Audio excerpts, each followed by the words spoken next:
कल की हेडलाइन और अभी तक की हेडलाइन वो अदानी ग्रुप ही चल रहा है। पूरे सोशल मीडिया पर, स्टॉक मार्केट में हर आदमी अगर कोने पर भी कोई बात कर रहा है स्टॉक मार्केट की, तो कल अदानी की बात जरूर कर रहा है कि अदानी ग्रुप को क्या हो गया। सर, एक और झटका लग गया है इनको केन्या से। केन्या ने अदानी के साथ करीब 730 मिलियन डॉलर की जो एक डील थी पोर्ट और पावर से जुड़ी हुई, वो कैंसिल कर दी है।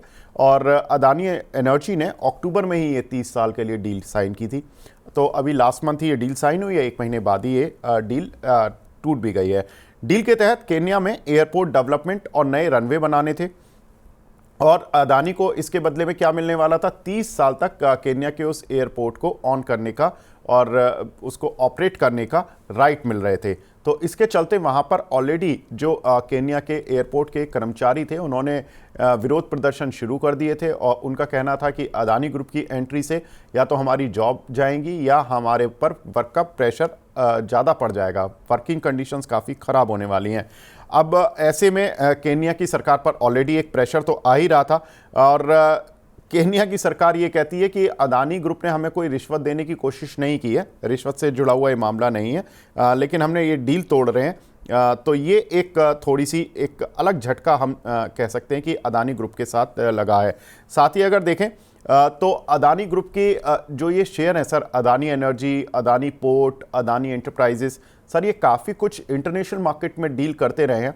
क्या कुछ लगता है कि ये एक केवल केन्या ने एक बहाना बना दिया क्योंकि उनको खुद ही अपने देश में विरोध प्रदर्शन झेलना पड़ रहा था, इसलिए उन्होंने उन्हें रूम मिल गया कि डील कैंसिल कर लें?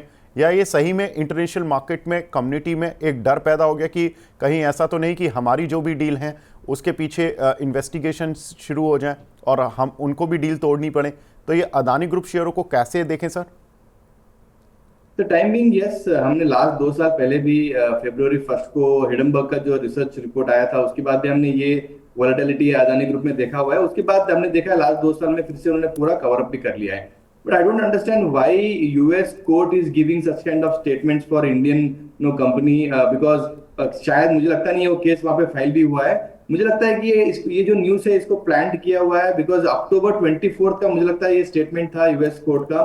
उसके बाद इलेक्शन था नवंबर 20 तारीख को, 20 तारीख के इलेक्शन के बाद इसको हेडलाइंस बनाया गया। फिर अपने पार्लियामेंट के सेशन भी चालू होने वाले हैं, उससे पहले भी उसको हाईलाइट किया गया। So it is, I think it is fully plan. देखो, अदानी ग्रुप में इतनी बड़ी ग्रुप है, ऑब्वियसली ये थोड़े हेडलाइंस बनने से थोड़ा सा इकोनॉमिकली वो कंपनीज को इफेक्ट गिरता ही है। But again being India top 1 top 2 conglomerate as a industrialist, Indian markets को अगर अटैक करना है तो अदानी ग्रुप के हो या अंबानी ग्रुप पे हो, थोड़ा सा अटैक करना, हेडलाइंस बनाना बहुत इजी लगता है इंटरनेशनल स्टेज पे। बट मुझे लगता है कि ये जो कीनिया का जो डील कैंसिल हुआ है, वो एक अपॉर्चुनिटी लिया है कीनियन गवर्नमेंट ने।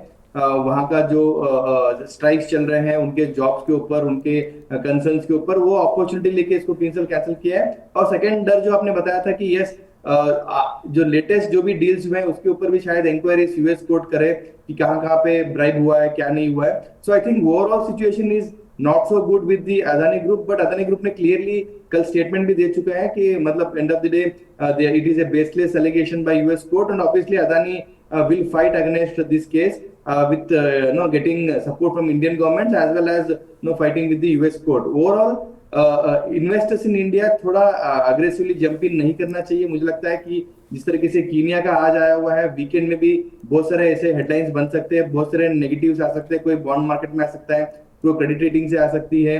तो we have to wait and watch, not to take any decision immediately. और रिस्कीएस्ट ट्रेडर्स को ही ये ऐसे ट्रेडों में ऐसे अपॉर्चुनिटीज को कैचअप करना चाहिए। बट कंजर्वेटिव इन्वेस्टर्स थोड़ा सा उसको दूर रहना चाहिए। We will wait for more update from the company, maybe coming week we will do more research on that. बिल्कुल।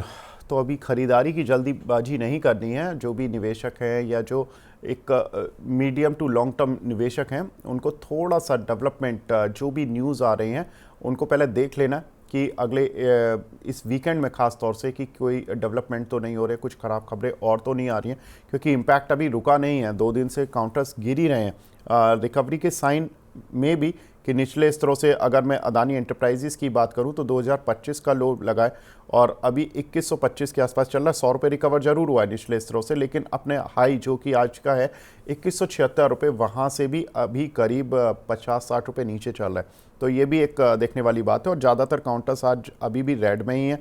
वो बात अलग है कि कल जितनी इंटेंसिटी नहीं है, कल तो 15-20% थे, आज 3-4% है। रोज़ गिरना भी नहीं चाहिए इतने बुरी इंटेंसिटी के साथ, लेकिन खबरें कुछ इस तरह की हैं कि इम्पैक्ट तो डाल रही हैं।